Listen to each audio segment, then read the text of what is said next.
and welcome to episode 105 of The Dive Down, a Magic the Gathering podcast focused on the latest decks, trends, and strategies for the casual spike. My name is Stanislav here in Chicago, and with me on the line from Denver, Colorado, it's the one and only Shane Beeps. Stanislav, you know what I had today? I'll give you 75 guesses. Was it a Chicago-style hot dog? I really wish I would slam a vegetarian Chicago-style hot dog in a hot second. You mean with like a carrot instead of the all-beef Frank? I can't think of a more self-negating phrase than vegetarian Chicago-style hot dog. Hey, the dog is just there as a vessel for the sport pep and the celery salt and other salty things that I like on the hot dog. Seasoned onions. What'd you eat, Shane? I had a vegan queso dip, and it was extremely good. It tasted more queso-y than real queso, and I'm all about that vegan queso life. Give me that weird cashew stuff. Cutting you off right there to introduce the Godfather, Dave Harbarger. Dave, please cleanse my palate. Tell me about some meat. I've just been having a lot of ham lately. You know, you get these Christmas hams, and then you're just real hammy for the next week. Oh, I've been eating that salty pork for like 4 days straight now. That's great. Because holiday hams are so salty, but so good. So salty. Guys, you know what I did? I had to glaze it myself because Honey Baked Ham's website wasn't working. The glaze that I made was brown sugar and mustard and Coke. Oh, hell yeah. Cherry Coke. Ooh. It was great. That sounds good. Yeah, sounds great. My mother-in-law made some ham. I did not eat the ham. I ate the sides, and I didn't miss it. I'm going to tell myself I didn't miss it, but I probably did. Shane, was you talking about vegan cheese? You letting us know that you're moving on to the next level next year? We're gonna try dairy free. We're trying dairy free next. Still eggs, but getting rid of the dairy. See what happens. I'm not a milkman, but I do like the cheese. I mean, it's just hard milk, right? It is just hard, salty milk. Oh God, so much umami. And stay tuned for other things you'll learn about 2020 on this week's episode. Stan? I do like milk. I enjoy a nice glass of milk. Does the body good. How do you like a glass of cheese? Cold. Okay. And soft. Fair. On this week's episode, it is our long-awaited annual year-end review.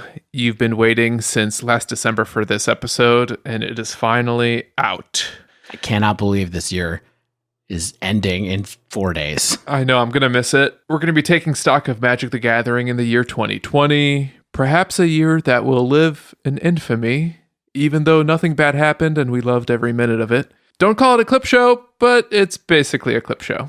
And to kick it off with everyone's favorite clip, it's housekeeping. Of course. All right. Well, let's do some fast housekeeping. We got a lot of content.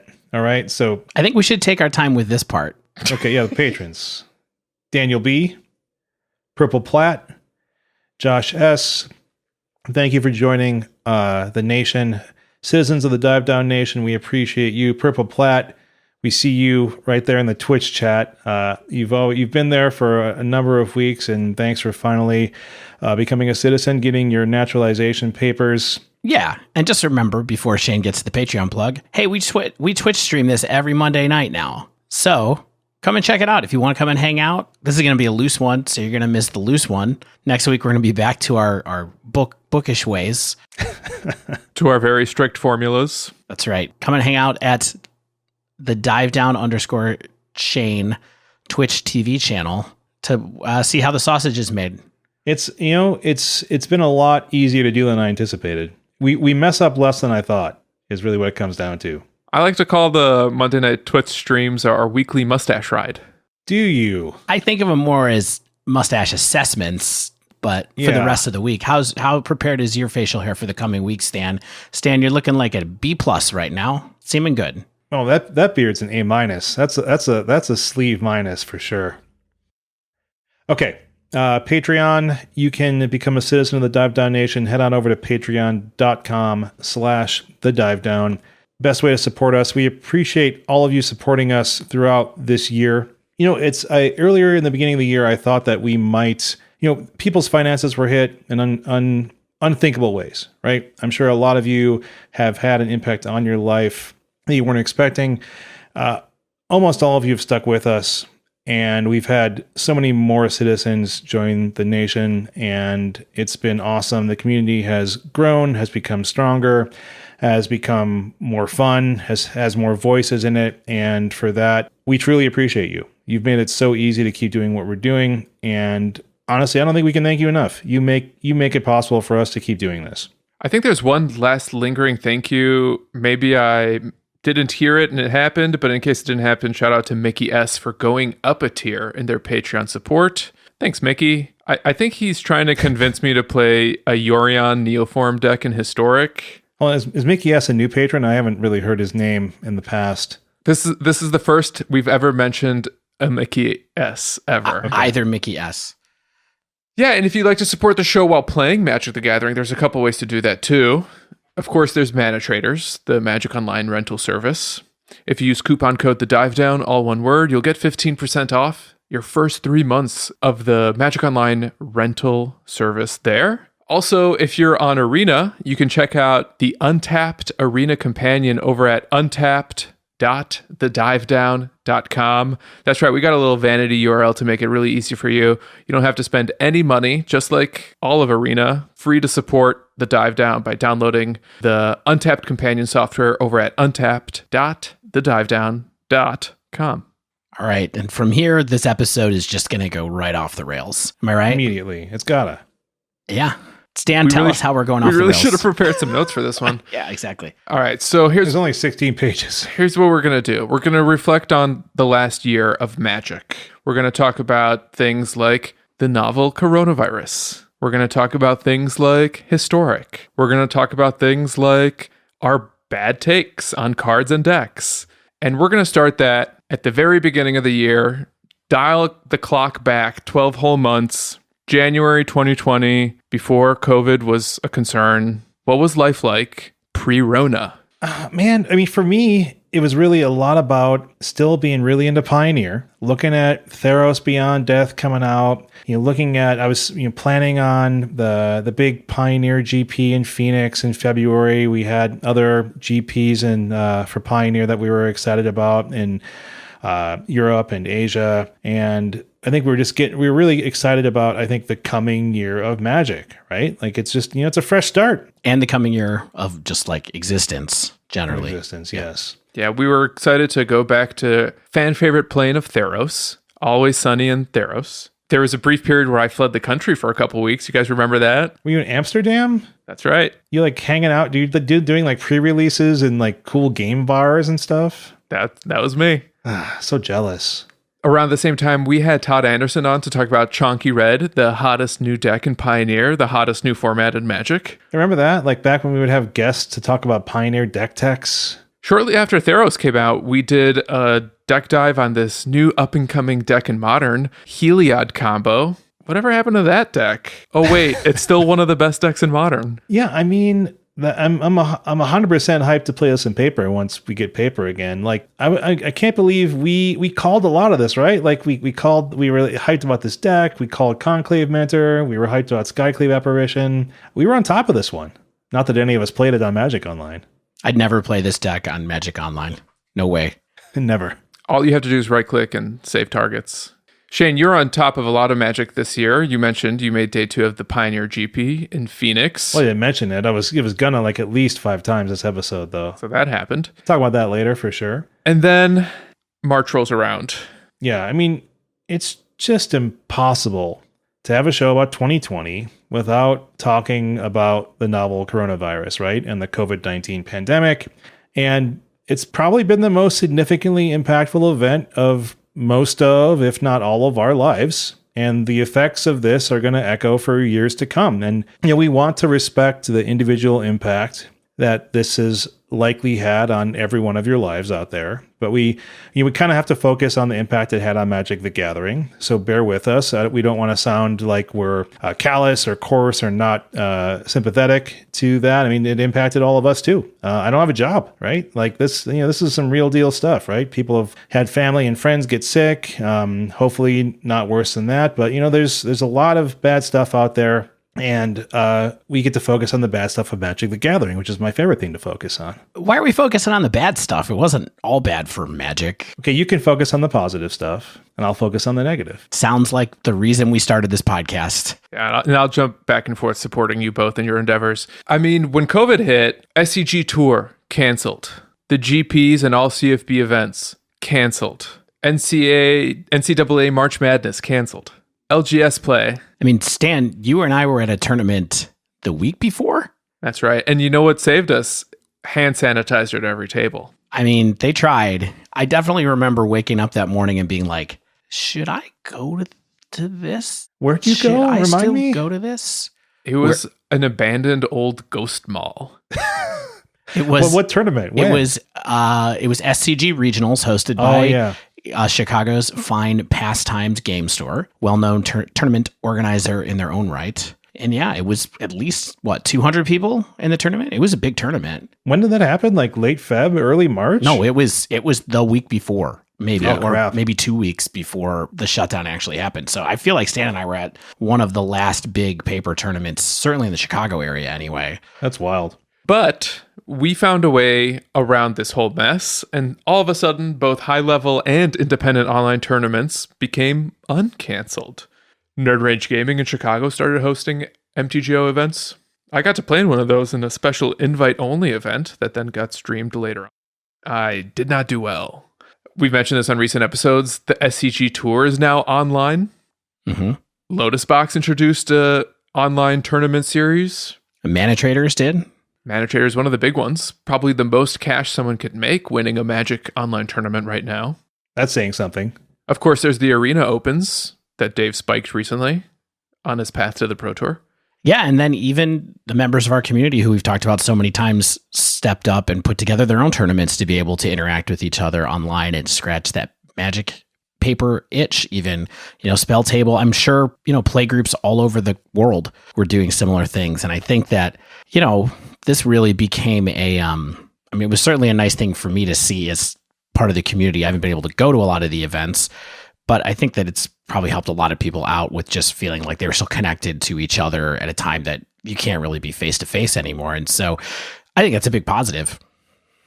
Totally. And a lot of these, I think, could not be possible if it weren't for the MTGmelee.com platform to host tournaments for people all over the world simultaneously and really beautifully so. So whether or not you want to set up a little tournament for your friend group, wherever you are, you can do that MTG Melee, or you can sign up for bigger tournaments through Lotus Box or SCG on the website as well. So it's bridging all gaps. So if you want to support the Dive Down, go to mtgmelee.com/the Dive Down, sign up. You can't actually do that, but yeah, these years. We're not really affiliated with Melee yet.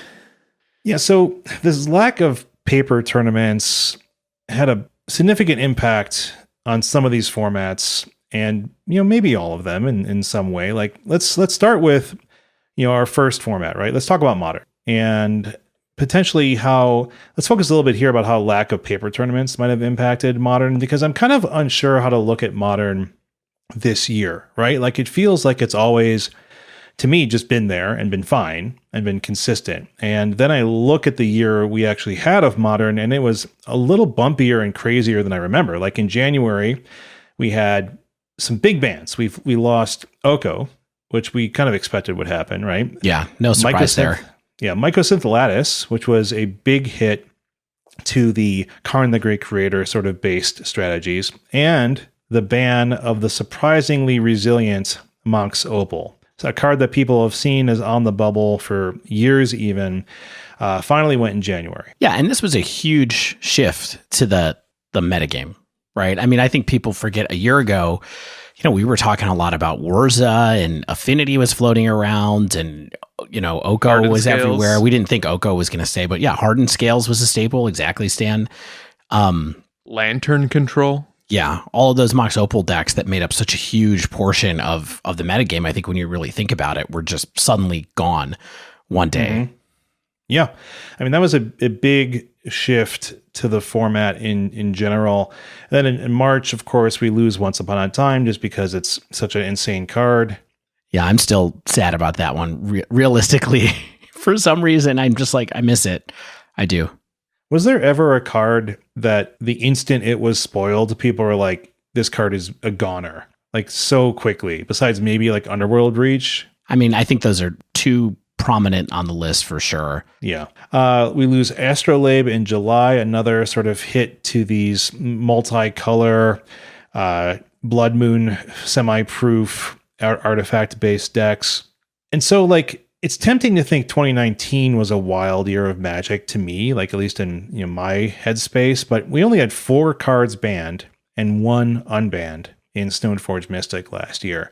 And we've had 5 banned this year. So equal amount of weird card delta, and perhaps more impactful this year, besides perhaps the unbanning of Stoneforge. Yeah, it's kind of wild to realize that nothing was unbanned this year. In Modern, Pioneer had the unbanning of Oath of Nissa, but that's it. Makes you think.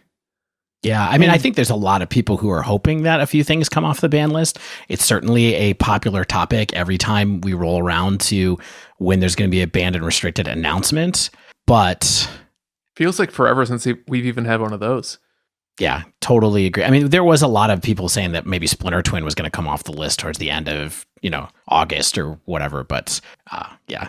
And then we have, Companions showed up. They had a huge impact on the metagame of almost every format. Talk about those later in the episode in more depth, perhaps. Yeah, but it's super important to point out that there was a totally extreme era of all of these formats that existed for 2 months, was it? Just outrageous. Where the Companions just worked the way that they originally designed, and it totally changed Magic for like 2 months, basically. And now we're back to something that much more resembles the game of the before time, but the Companions are still there. Yeah. And so I guess what I'm getting at is like there weren't a ton of paper tournaments at all to make a significant impact on the Modern meta itself, but the format did have dynamic meta shifts. Like new decks arrived, old decks kind of have been sunset. There's a few of them, and I think that are just lingering on the outskirts of the format now.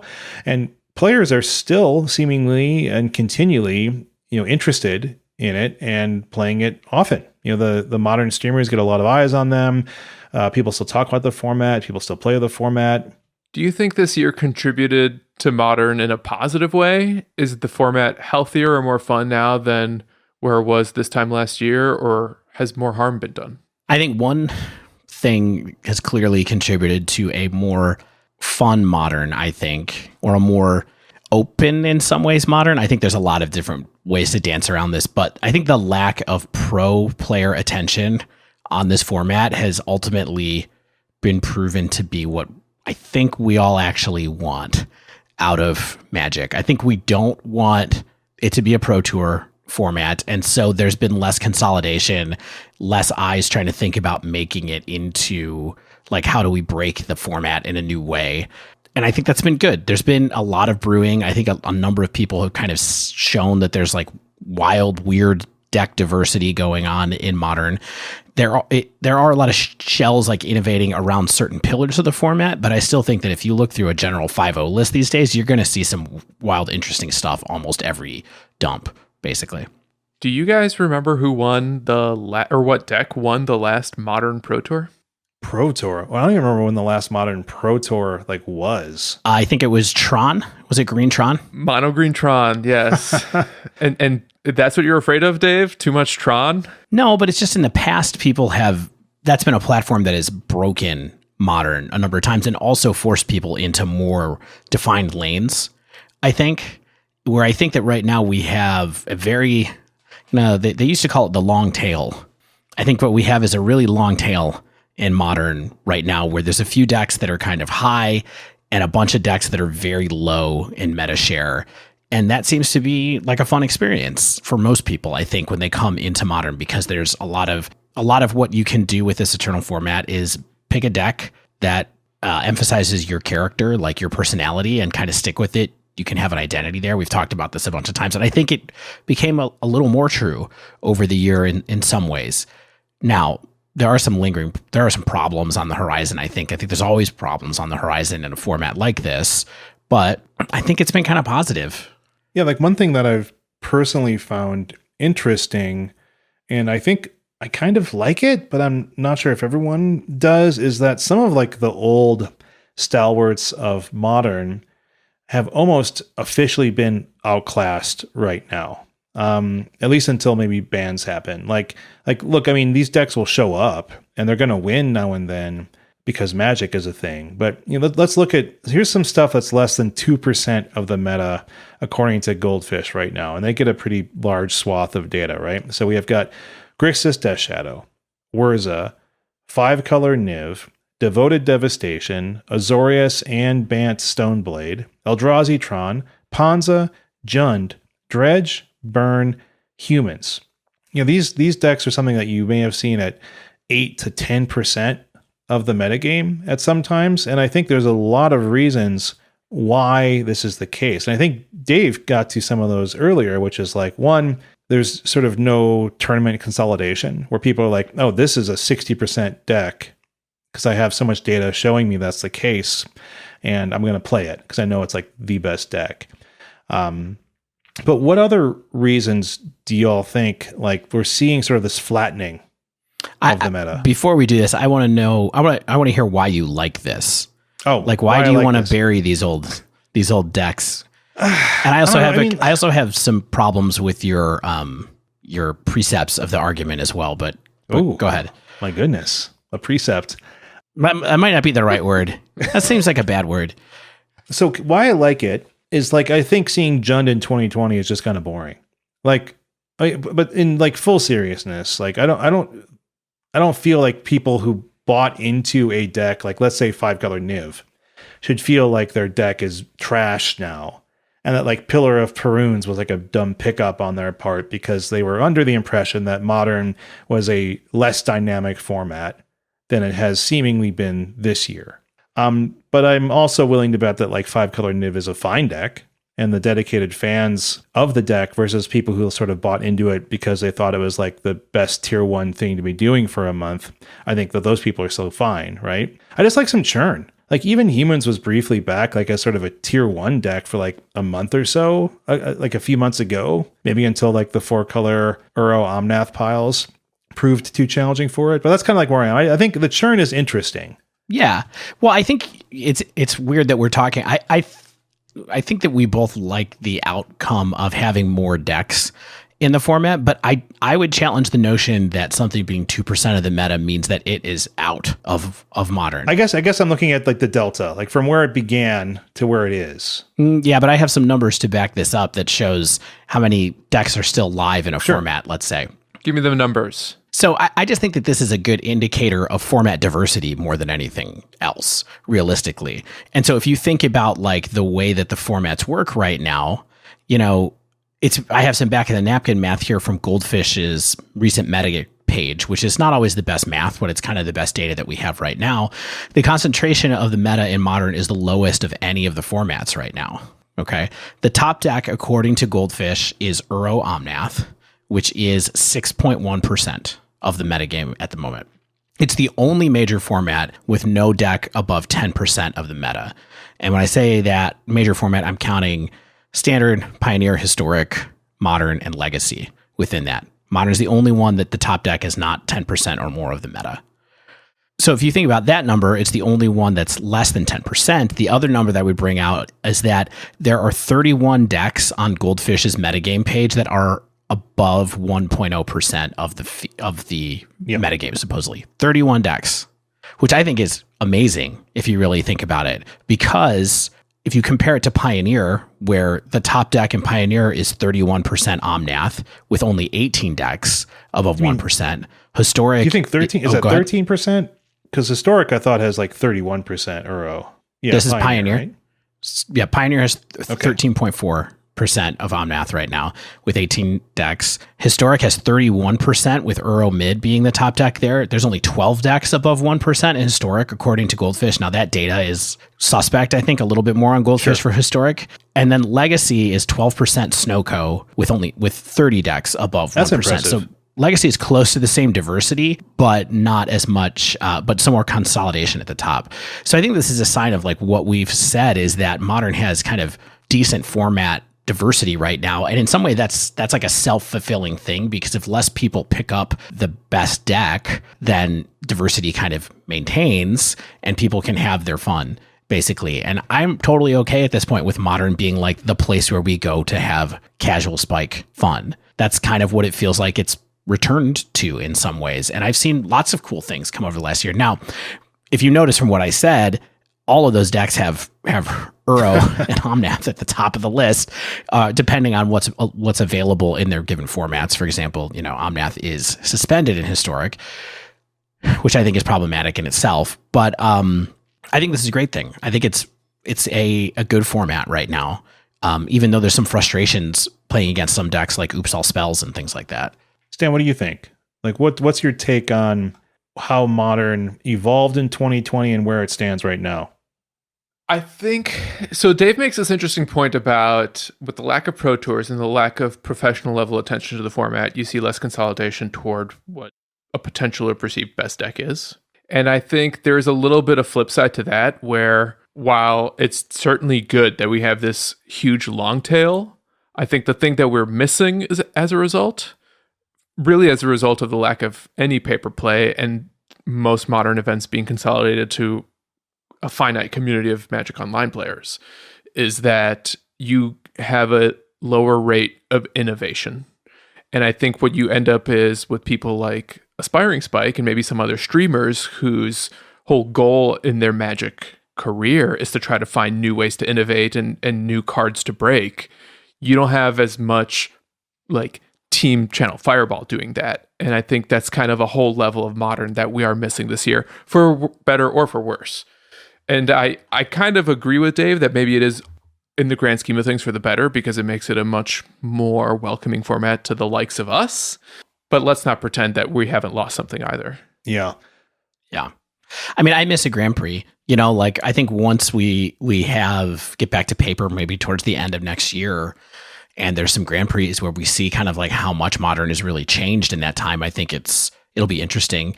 But like a lot of the decks that are at the top of the metagame right now are very tweaked versions between last year and this year, right? Like if you think about Rakdos, Shadow, like that's pretty different than where Shadow was at the end of last year. It's not quite Jund. It's not quite Grixis. It's a different thing, and that's been caused by cards that have been printed this year. Obviously any deck with Uro and Omnath in it is fundamentally shifted because of those cards within it. I mean, even if you think about like Blue-Red Prowess, like the deck that I really like, there's two really key cards from sets that came out this year in that deck. And so it's really, I think it has changed a lot, and there's been a lot of churn at the top because of new cards, but also it hasn't gotten to scary consolidation, which I think is good. So I feel like it's got a good balance. Yeah, I guess my personal sort of final take on Modern is that it remains solid, but I feel like more than ever, perhaps, like Modern does feel like that drag race format that we talked, almost 2 years ago with like Ross Miriam. And maybe it always has been. And maybe like the fact that I was playing more Historic and more Pioneer this year made me look at Modern through that lens, where it's like, hey, I'm trying, like my deck executed what it was trying to do better than yours, and the matchup was a more positive matchup, and that helped as well. I mean, I don't really want to rehash kind of like my personal mild frustrations with Modern, or somewhat major frustrations at times, but that's kind of where I'm at least. Yeah. So just my last take, I think, here is that I'm okay with that aspect of Modern. And the more I think about it, the more I have been for the last couple of years okay with that aspect of the format. You got to go fast. You like we said last week, it's that whole, you don't have a high margin for error.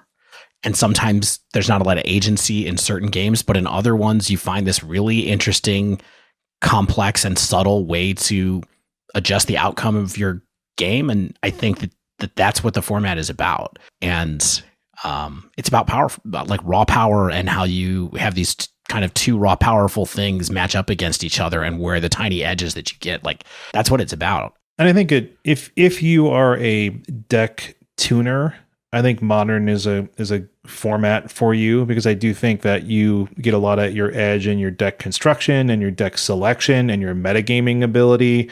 I think that that's all something. Also, I think that metagaming is something that is easier to do in a paper environment, and I think it's harder to do in a digital one. But I think that that's something that Modern is a format for people who enjoy that aspect of the game as well. Stan, where are you at? Final answer. Just wish Modern was on Arena. I just wish that Modern was more fun to play than Magic Online can be, if that makes sense, because I still love the format. I still love the decks that I like to play. It's just so hard going from MTGA to MTGO back and forth, because it just makes MTGO look so bad and feel so slow and so meticulous in unnecessary ways that I think I can't wait for paper play just so that I can engage with Modern more often, because it's a more enjoyable way to play than MTGO is. Yeah, like I shouldn't want to not play a great deck that is in my wheelhouse because I just don't want to play it on a software that doesn't support what the deck does, like Heliod combo or something. You know what I mean? I'm telling you, you just hit save targets, yield all. That's not what it does, though. It doesn't work. Right click. All right, let's talk about Pioneer, though. Like we talked recently a good amount about Pioneer. As recently as episode 97, so I don't think we should beat this particular horse too much more. So frequently, whenever we bring up Pioneer, people just turn off the episode. But this isn't a Pioneer-sode. Just hang out while we get through the section. I think the safest thing to say is that Pioneer took a really big hit this year. Like in February, we were hyped. Like the GPs were getting going. SCG had Pioneer as like their third format for their popular Team Trio Opens. It was replacing Legacy. The dramatic impact of like the Theros Beyond Death combo decks wasn't fully realized. Like people were into this format, and I certainly was for sure. But like we've talked a lot about, the lack of paper play, lack of arena support, WotC not acknowledging that the combo decks were a legitimate problem for a lot of players' engagement. New cards, you talked about this, Dan. New cards were typically so powerful that like Pioneer decks didn't really feel significantly different from some of the best standard strategies. Like all of these things made Pioneer feel like why should I bother playing this kind of format? Yeah, you bringing up the whole impact of those combo decks, that combo meta that lasted for, I want to say, at least 3 months. Yeah, it felt like a fight with the game designer. It felt like 2 years. I know, and this is all conjecture, but I do wonder how much of that contributed to the format's damage. Indeed, where if they had been more active in maintaining a certain metagame and looking beyond just the win rate numbers and actually looking at the fact that tournaments weren't firing and they had to change the player capacities to get things to happen every week, like that wasn't a red flag sooner. I wonder if maybe the Pioneer format could have had a little bit of a longer life this year, but as we'll get to, it had an uphill battle as soon as we lost paper play, just because of the presence of Arena and a much more popular and perhaps equally engaging format. Yeah, and I think that conflict between Historic and Pioneer was inevitable, really, and it just got borne out in a way that, in my mind, Pioneer didn't really have a chance because of the way that the world happened more than anything else. Yeah, the last time I felt this way was 10, 15 years ago when we had HD DVD and Blu-ray simultaneously, and I had to decide which format I need to convert all of my DVDs to. Yeah. And I think we, by investing in Pioneer so early, kind of invested in the HD DVDs of 2020. It always happens. My family was a beta household before they were VHS. Beta was better quality, but nobody technically did better, it. Yes. Yeah. You know how that is. You know how technically better works out when it's not accessible. And that's kind of what we're looking at, right? Yeah. Yeah, you're right. Accessibility. I know that everybody's saying like they think Pioneer's going to get revitalized when it becomes available on Arena, but I don't think it's going to happen, y'all. Like bottom line, I would be short on Pioneer right now. Yeah. Well, Stan, Dave, what do you think that it's going to take for Pioneer to have like a little bit of a comeback in 2021, if anything? It's going to need paper play plus. I think they're going to have to do inject something very, very exciting into the digital format first, just to manufacture hype, and then try to time that with the return of paper play, because it was a great paper format, right? It was their non-rotating format that you could afford. Yeah, I mean, I really feel like it's more likely to be the other way than anything else. I feel like Pioneer will get going right off into the sunset, and Historic will somehow get converted into paper. Yeah. You know what I mean? And I mean, there's a lot of stuff to think about there. Like, I mean, I just don't think there's enough differentiating the two formats anymore. And I feel like Historic has better balance almost than Pioneer ever had, even though there's a lot of like degenerate decks in Historic. So in general, I do agree with you. I wonder whether we're going to run into an issue where there's card scarcity in paper Historic. Oh, yeah. And I think what's going to happen is I don't think this is what's going to happen, but one possible path I could see, and this is wild speculation, is like we just print a Historic Masters set that's like, here's Muxus again, and here's all these cards. And I don't think that this was a plan on their part. I just think that if they want to try to make this right, they should heavily consider bringing Historic into paper. And the way to fix it is to add this adjunct set onto Historic that covers the cards that are legal in Historic that are not legal in Modern. This is the big problem with that. And we can talk about that more in a little bit. We can talk about it now and transition to Historic. But in my mind, there's way more chance of this happening than Pioneer ending up on Arena. That's just kind of where I'm at. Maybe we should talk about the Historic stuff a little bit later, but go ahead. Well, so you talk about Historic Masters in paper. I would love that to happen, and I think that will help turn it into a paper format once we have paper play. But we know the product life cycle for Wizards. For Historic Masters to come out, they would have had to start working on it a year or two ago. Yeah. So unless they can somehow expedite the supply chain, this isn't something that we can expect in 21, like 22 at best. I think you're probably right about that. Yeah. Hastily printed Ulamogs. What's this? Magic with a K? This doesn't seem right. Shane, what do you think? I mean, just briefly repeat myself from EP 97. I just don't think Pioneer has a lot of draw for most players right now. Like Historic just captures much of the idea of Pioneer, and it's available on Arena. It has digital tournament support, constantly changing due to like the remasters, anthologies, and then the new sets. So it's like growing forward and backward, which is cool. Like, what more would you want out of a non-rotating format right now? Snapcaster Mage. Besides like the power level. Lightning Bolt. Yeah, the power level and certain cards and the strategies that are supported by those cards of Modern, but you also you have Modern. You know what I mean? So like you have Modern on Spell Table, you have Modern on Magic Online. You can use your Mana Traders account, coupon code the Dive Down, all one word. In Solar Artifact. Yeah, I just think that the only way Pioneer really gets revitalized is by making it a tournament format with high stakes, or making it available on Arena, and neither of those things seem super likely in 2021 to me. Here's the only thing I have to say about those two ideas, Shane. I think that Modern, and maybe it's just because Modern was so established already, and Legacy, honestly, both stand against the idea of needing to be a tournament format with high stakes driven by Wizards to draw interest. Yeah. So I think that what we're talking about here realistically is, does Pioneer get onto Arena? And I think that that's the bottom line for whether the format survives or not. Because we saw what, and we'll talk about this in a second, is like we saw what happened with Historic. Historic is on Arena, and that drove interest, right? Like It is a new format that people are into, and there's data behind that. Like I saw like the number of games played that Untapped has tracked, like, you know, this year versus last year, or like even this half of year, and it's significantly higher, right? Like people are playing Historic, and that is not necessarily just because the Historic format is novel. It's because it's an easy and convenient and fun way to play that format, right? So absolutely. I don't know. So let's talk about Historic on its own, because it certainly has its own problems as much as we've enjoyed playing it over the last couple of months, right? But I think we've kind of got to a spot where we're good with like, this is what Pioneer needs to do. I think Historic is weird. Like, I don't feel super confident talking about the actual meta and like construction of the format the way that it exists right now, because it feels kind of haphazard. But I know that like I've been enjoying playing on Arena and enjoying playing it.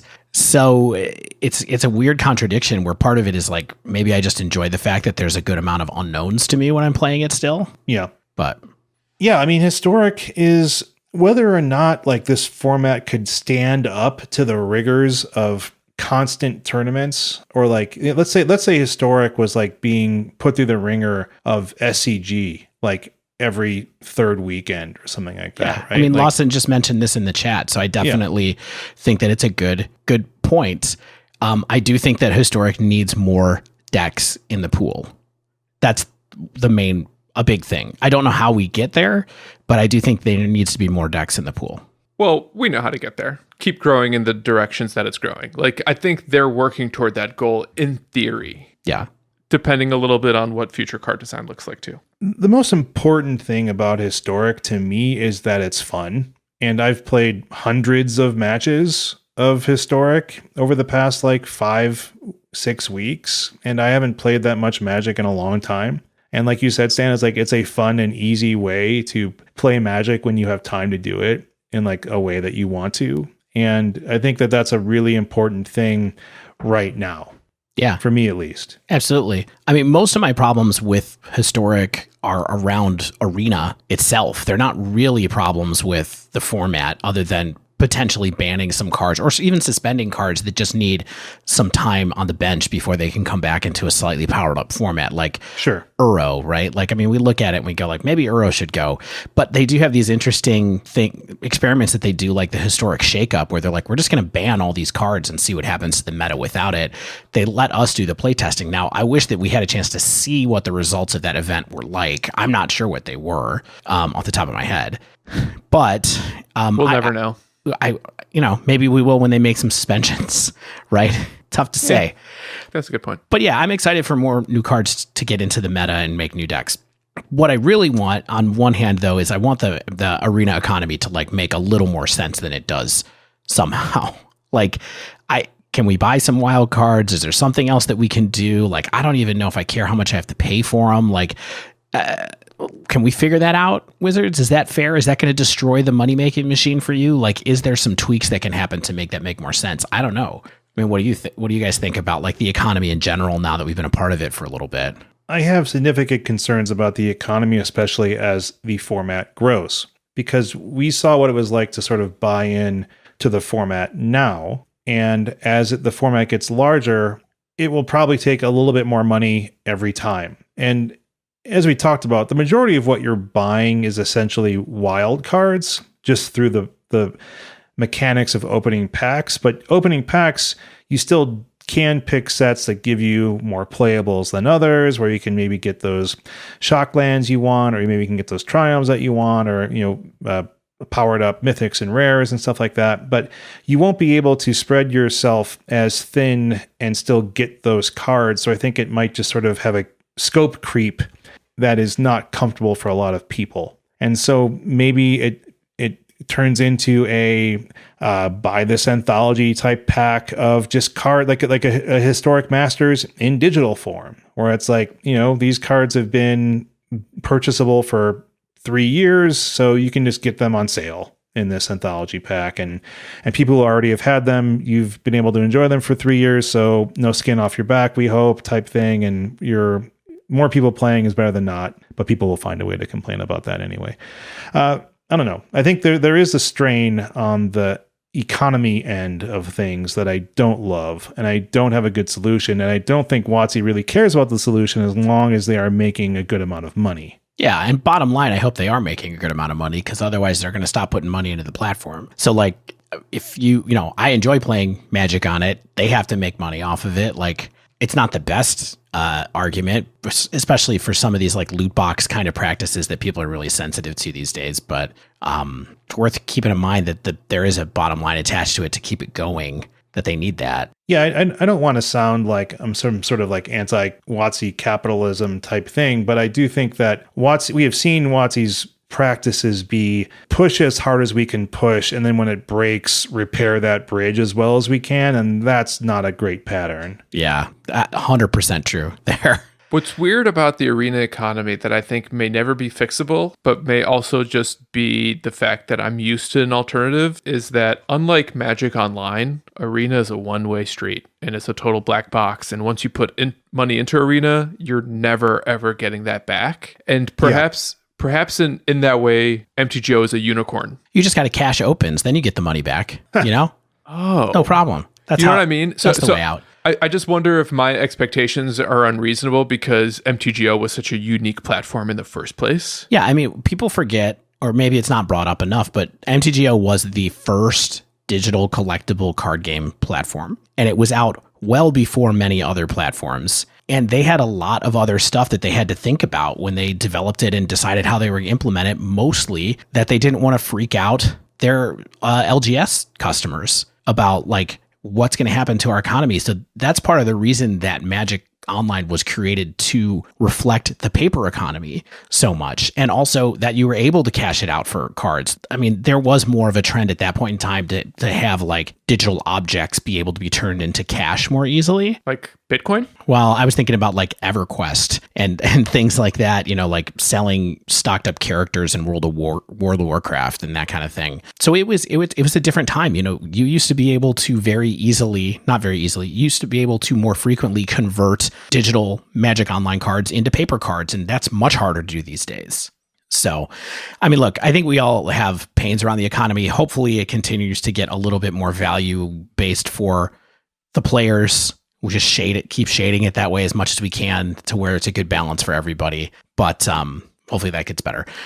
Last thing I have for Historic anyway is that I want a different way to play that feels exciting other than the ladder. And the events, like the on-demand events right now, are not it. Like traditional event play or whatever, like that stuff is just not as compelling as the ladder to me right now for some reason. And I'd like to figure out why. They don't feel as good compared to leagues. So I want to dig into this a little bit because I agree with you that there is kind of this feels issue, but the events are one of your best ways to generate profit in gold while also growing your collection of digital cards. So you can go infinite by playing events, but the stakes feel lower, even though I don't think they are. I think the stakes are in a way higher because you can generate so much more, virtual capital. So do you think it's just a matter of it would be more fun if they started publishing event results some way? Do you think it's because you're not necessarily always playing the same amount of matches, but you're kind of just like playing X until you go X2 or X3 and then you're automatically eliminated? What do you think they can do to make it more compelling for you? Because right now it's one of the best ways to engage with this economy that they've created for us. I think you make a great point. I think it's probably a lot around the promotion and construction of it. I love the idea of counting people's like 7-2s, and like having some kind of, maybe they don't convert to anything even. Maybe there's just a leaderboard that's attached to that's separate from the ladder. That's just like event masters. Maybe there's a place to go look at 7-2. I mean, they do publish the decks from these, I think, somehow, like on, here and there when they feel like it. A more regular cadence of reporting on these. I wish that they had more frequent, like higher stakes ones, kind of akin to what Magic, like the prelims on Magic Online and things like that, where it's like, hey, come and play Friday nights and do like 12 hours of a league that's not as high stakes as one of the opens, but is higher stake than one of the events that they have, just because it's a lot more fun. And I think you get people to kind of engage in a way a little bit more. Right now, all of the social media content you see around Arena is around what people's ranks are on the ladder. Unless there's an open, then they're posting their open results, Yeah, I agree with what you all are saying. And I think that it's wild to me that Arena is letting a perfectly awesome platform, by the way, like MTG Melee, drink their milkshake. Mm-hmm. You know what I mean? Like seepage. Like they have the platform. Why are people playing tournaments off the platform? You know what I mean? Like this is the kind of thing that should be built in, and they take the rake. You mean it's madness that they're not doing this for a number of reasons, and the fact that they only are sort of having like these occasional arena event opens that are quite costly and have like this sort of strange rebuy concept. Like just have a quality Swiss tournament support. Like have people able to sign up with a sign up code and have like a personal FNM like we do. Why let other software engineers and web engineers develop these kind of things and make it harder and harder for them to get that interest back on their own platform when it's like, well, this isn't better than MTG Melee. Why would I bother even using your platform? And why would I bother paying your rake if I can do this for free elsewhere? The main thing that they can do is offer prize support off that rake, right? Right. And make it feel like there's some good stakes and there's some good payout, and not even just in gems where it's like sort of captive funds, but like the opens where you can make legitimate actual cash. And it doesn't need to be 2,000, doesn't need to be 4,000. It could be like 200 and people will be amped, right? And so it's just a scale thing where I think that they don't, right now I feel like they're sort of focusing on these high income, modest payout of the arena opens. And I think it could be a little bit flatter where it's like payouts are modest and the payouts are flatter and the entry level is cheaper and it's a Swiss, so you can't rebuy. And I think there's a lot there. And maybe the bean counters think it's just not worth it. And that's fair. You know what I think would make these events really exciting, or maybe find a way to create an event structure that's a step above events? If you go undefeated or you hit whatever the max is, 7x, what have you, you actually get wild cards. Rather than like 3 random cards, 1 or 2 of them are rares, you just get 1 rare wild or 1 mythic wild, etc. Yeah, I mean, there's a lot to be said in terms of generosity of collection building, and certainly it might be something. I'm not just talking about generosity, though. I'm actually talking about price support being commensurate with the time that you're putting into a platform. That's fair too. Or how much you're paying to even participate in an event within the platform.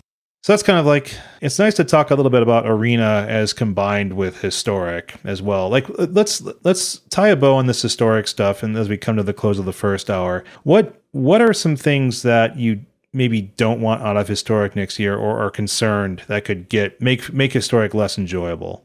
Number one for me is long-term for health of the format is stop putting cards in historic that are not modern legal. Please, like, figure this out so that we can consider doing this in paper, because I just think it's where we're going. I think it's where the format probably should go, and we'll see where it goes from there.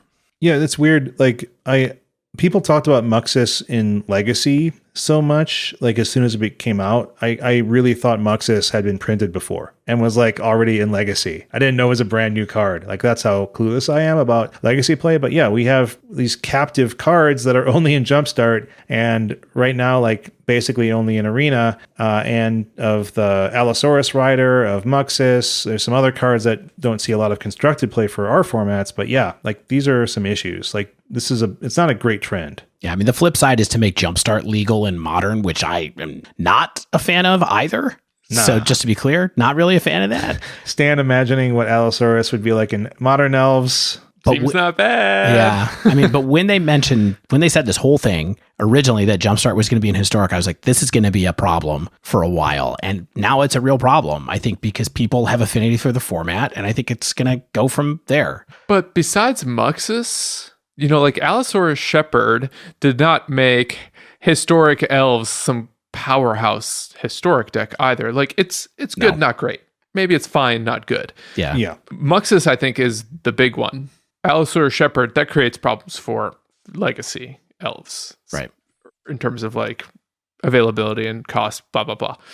My point is, so what if they made historic modern legal? Like, Muxus is just 1 card, and I don't know if your 6-drop is the thing that you need to worry about in modern goblins, or like a 6-drop is the thing you need to worry about in modern at all. Well, we know it's like it's a ramp target too, so I don't know. I think it beats up on any fair deck, and there's still people playing some fair decks in the format. So it's just another path that they could go in. But I think there needs to be a reckoning here that helps that. And so part of stopping that flow would be to stop putting cards from Scourge in historic through historic anthologies. Like, why is Gem Palm Polluter in historic? Why is Enchantress's Presence in historic? These are not like really constructed playable cards. Yeah. It's just the kind of nonsense that makes it way too hard for people to like mentally track what's going on. And it's why we don't have things like eroded cards besides the eroded companion rule. And it's part of the reason that I think a lot of things are the way they are is because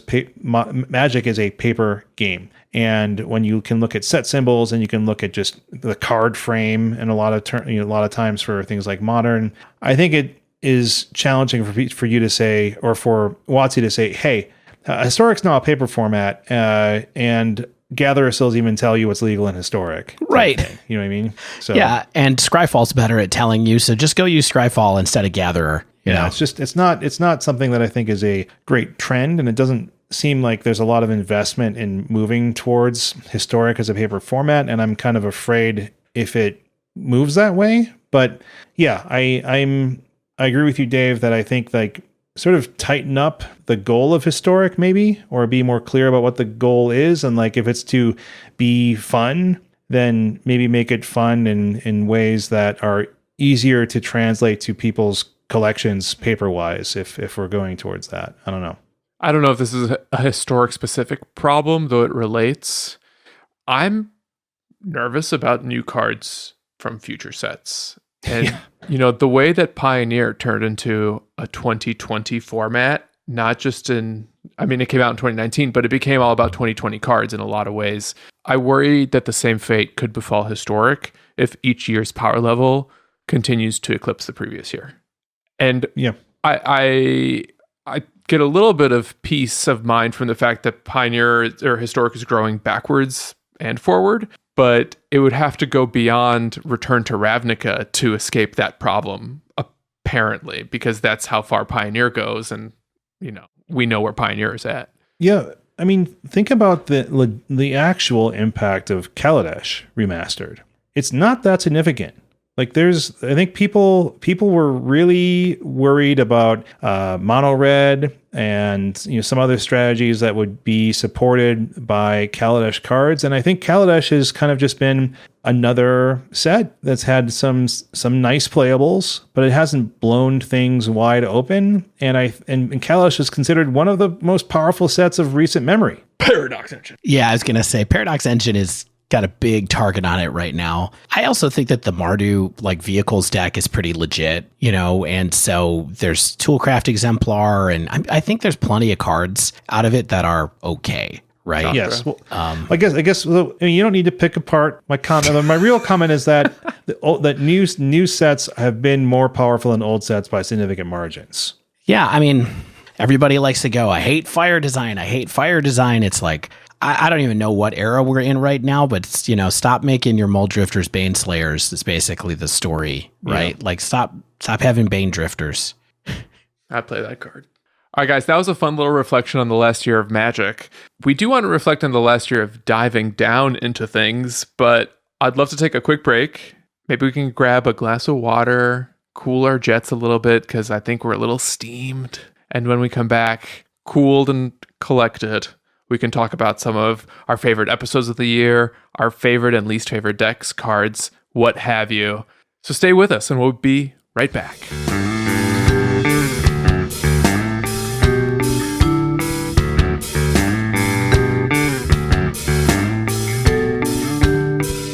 And we're back. All right, I got a fresh can of lime LaCroix. I also went to the bathroom briefly. Oh, great. Refreshed now. Good. So we had a fun year making a podcast together, right, guys? I mean, essential, I think, in some ways. So let's start with a little bit of positives. Do you have a memory for your favorite episodes of the year to make, or even just look back on and re-listen? I want to start because this is one of the areas where I can be fairly positive, right? So I'm going to go sort of chronological. I think one of my favorite episodes of my memory was Chonky Red, the All Lord He Come In, featuring Todd. I had a lot of fun in this episode. I think Todd was a fun guest. I think Todd was a really good guest in that he has broadcasting experience, right? So it's like he was a great person to have on as a guest with us because he just drop right in, hang out. And it's also during the period when Pioneer was still a thing. Like we were like, hey, this is a deck that people care about. This is someone who's playing this, getting a lot of eyes on their stream. We can get eyes on them. It was something that was a time capsule in a way of what Magic was in early 2020. I have others, but I want a little round table. Sure. On my list is also a guest spot. This is once we started doing guest spots as bonus episodes. Bonus 9, A Philosophy of Design, featuring Patrick Sullivan. maybe my relationship with that episode is unique because I wasn't on it and I got to enjoy it entirely as a fan. But hearing Shane and Patrick Sullivan talk about game design and how it relates to Magic the Gathering, and kind of having someone with this wealth of experience, basically, part of the old guard of Magic as a competitive player, and then also being such a presence today as a Magic thinker and commentator, I felt like every 5 minutes was this new level up for me in how I thought about the game, both playing it and from a high level. That's kind of like an episode that I would recommend to people they should listen to if they want to get a sense of like, what are some of the Dive Down's best episodes ever. I think Patrick was an amazing guest, like a great person to interview, because I think Patrick Sullivan is one of the best thinkers in Magic. I think Patrick Sullivan is an amazing thinker about the game. I think he has some of the best takes in Magic and about a lot of stuff in general. And I was really happy to talk to him and grateful for him being on. So thanks for thinking of that, Stan. No, thank you, Shane, for making it. Well, I guess I'll stick with the guest spot category here. With one of my favorite episodes was the 7th bonus episode from April, I think, with where we did Mono Red Prowess with Ryan Overturf. Stan and I were on that episode together. I just thought it was a great episode to just be a part of. I thought I really learned a lot from Ryan and the way that he thought about prowess, and it made me rethink the way that I was playing the deck and the potential that deck could have post the Phoenix era. And I think it just helped me get better at playing decks like that a lot of ways. And so I thought Ryan did a great job, and we had a good time on there. And that's definitely one that I've gone back to and listened before, just to like kind of tune up my thinking about that specific deck a couple of times. Yeah, I said I was going to do chronological, but I'll just continue the bonus snowball accumulating white fluffy stuff on the outside. Bonus 10.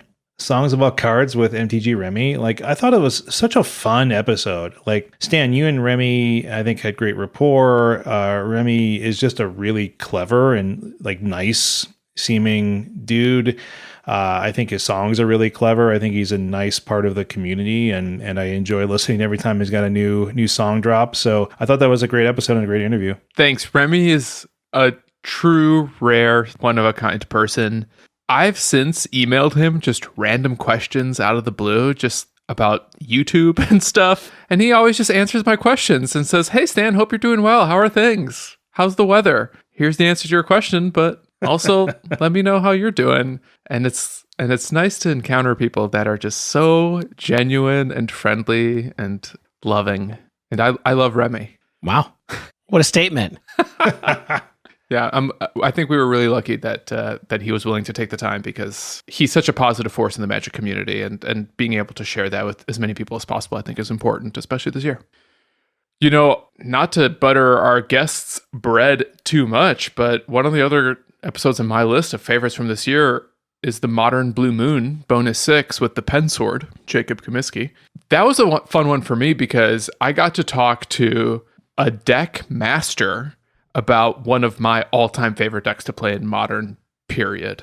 And getting to talk to someone at a higher level and like go specific about cards and how they function relative to the format, and how someone makes very minute decisions about one card over the other, and how they rank counterspells and what feels like a sea of counterspells in Modern was really interesting for me, that in a way that I never really get to do with other people at that level. And I think we get to do that a bit when Aspiring Spike is on every once in a while. And it was really cool to do that about a deck that I was passionate about for so long. So that one is going to stick with me for a long time. And, it's too bad that Modern Blue Moon isn't quite as popular as it was. It's still out there. T-Moose kind of carrying the torch these days, but I loved making that episode, and it's kind of a highlight in my own little repertoire.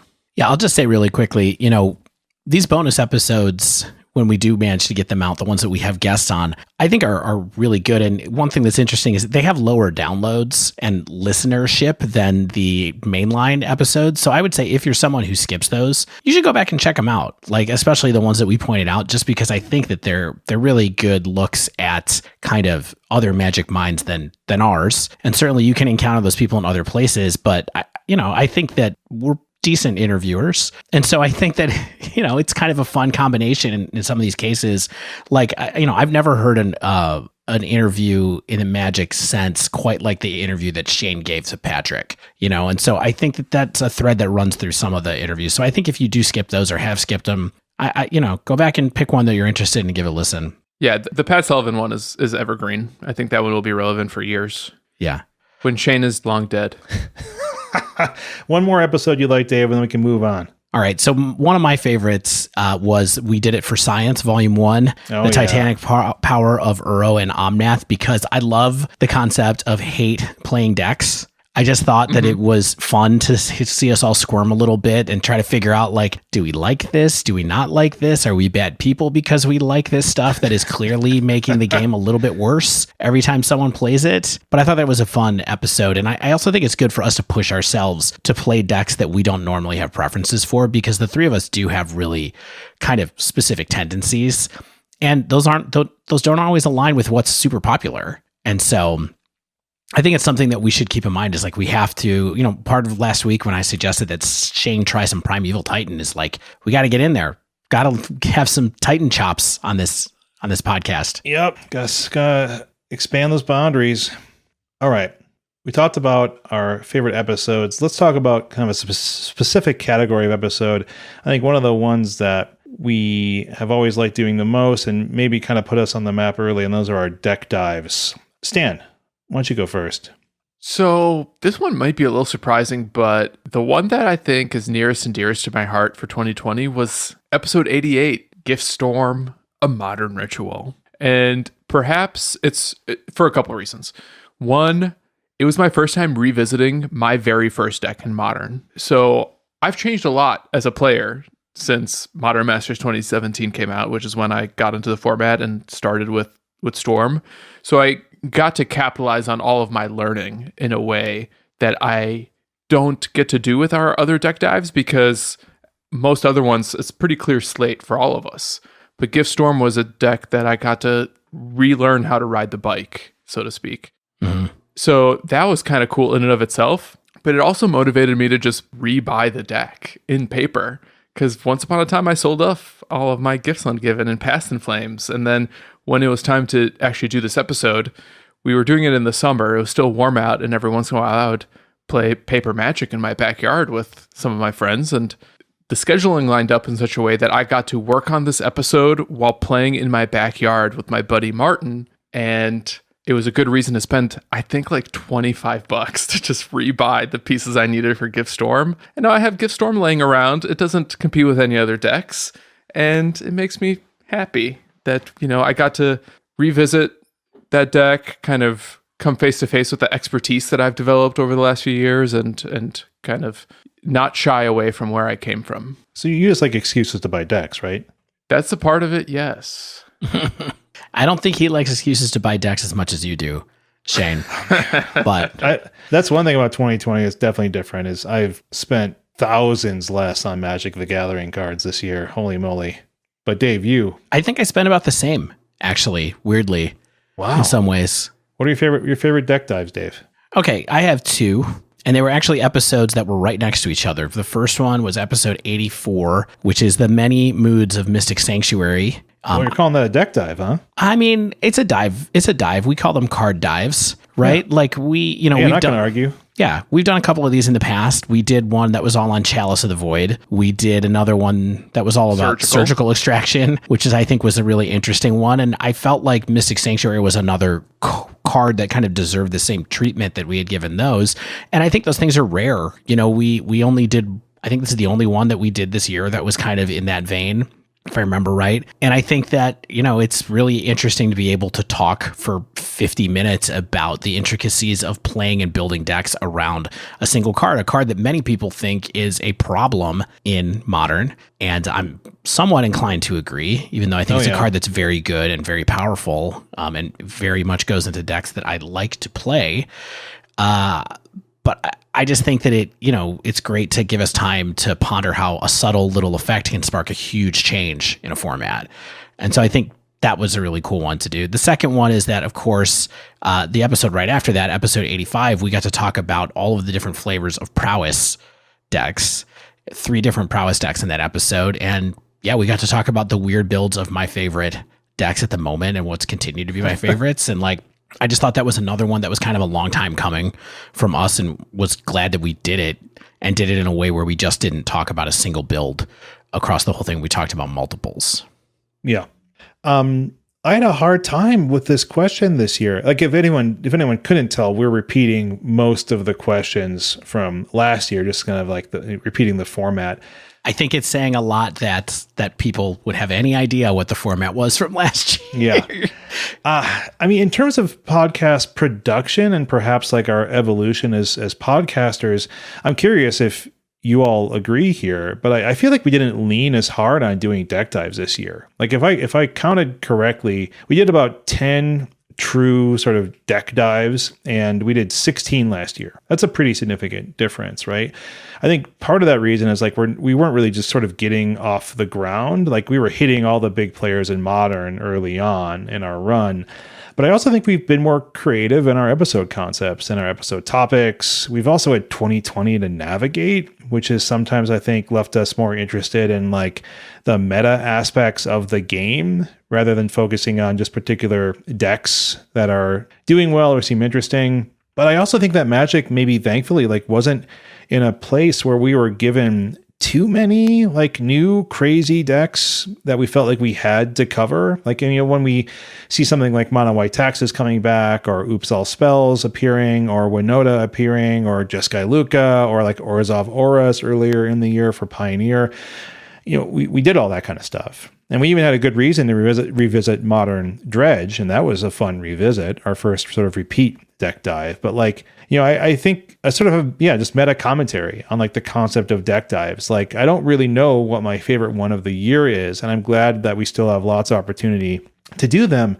But I think that I'm hopeful that next year, and maybe if tournaments make a comeback towards the end of the year or something like that, where like, hey, there's new breakouts or new sets promote new deck building, or Historic becomes a more dynamic and broader format. And we definitely have some Historic decks to dive into as we keep navigating that format. So yeah, we haven't even really done a true deck dive in. I will say one thing I would say is that I think that we've exercised maybe a little bit more restraint with the number of times that we give an entire hour to a deck, because I think we've done a few more compilation style shows. Sure, like we get to the meat a little bit more quickly. Yeah, and I think, you know, there are decks that warrant the like really long discussion, but I also think that we covered more ground this year by like, you know, I think about the couple of episodes we did about Historic that were each had 3 deck dives. Yeah, and even our Sleeve Believe Heaves are a little kind of like deck divey now. So I think we figured out a way to like make them shorter, which is nice to have as a way to flex into as well. Yeah. Because remember, we used to really emphasize like everybody played the deck, which is great lots of times. But occasionally it's nice to each pick a deck and cover it and share those findings with the rest of the crew, instead of waiting to go through 3 weeks of one episode on Rakdos Sack, one episode on Sultai. Not that we shouldn't get back to some of those decks at some point next year, but something to think about. So Stan, yeah, what was your favorite level up episodes that we did, if we may be so bold as to call them level up episodes, because it implies that people level up after listening to them? Well, I think we did. Yeah, clearly the host level up. So this one was easy for me because I think about this episode all the time, and I kind of look back on it fondly because we created a framework that we get to reference over and over and cite in episodes to this day. And that was number 73, How Do I Know If I'm Winning?, which was a Patreon requested episode from Cool Jake. And thanks again, Jacob, for your ongoing generosity. It's ridiculous. For those who don't recall or maybe didn't listen, this is the episode where we deconstructed games of Magic into different ways of measuring advantages, whether it's card advantage or life advantage or speed advantage. I'm paraphrasing a little bit, but it was this concept of an advantage and how it manifests in different forms of Magic play. And I think it was maybe the smartest that we've ever been about Magic the game, as opposed to an individual card or deck. Yeah, I love this episode too. It's on my list of just favorite episodes of the year. but putting it in level up category certainly makes sense. Just like, how do I know if I'm winning? Like, how do decks create and press advantage? How do you try to steal that back with your particular deck? I think it's a fundamental way of thinking about the game, and I'm glad that we were asked to look at the game in that fashion, because like you said, it's like I think about it all the time. I reference it all the time. Like, I'm always talking about this episode when we're recording, and I'm like, I hope people aren't sick of me talking about it, but I think it's one of our best pieces of level up content, and I'm proud of it for sure. Yeah, and I think this one is, not to continue to talk about how awesome this podcast was, but I think there's two things to note with it for us going forward, and I guess for anyone thinking about making media like this, and that is, I don't think we would have done an episode with that much scope if someone hadn't asked us to do it, so I would,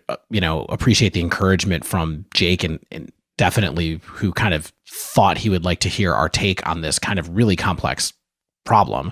And the other thing I would say is, I think it was one where we really all worked together really well on it to put together a final outcome, so it was good creative collaboration between all three of us. Maybe I'm being unnecessarily self-conscious, but part of me worries that we almost peaked with that episode and we'll never, you don't have to exceed every previous episode you did when trying to make new content. I think that's an unnecessarily burdensome goal. But if you tried to meet a certain level, I think that's a reasonable goal. And I think it's going to be hard to even meet the quality of analysis that we did in that show. Well, you know that we're about to owe Cool Jake another bonus episode.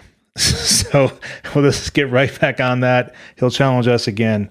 Yeah, let's see what he says.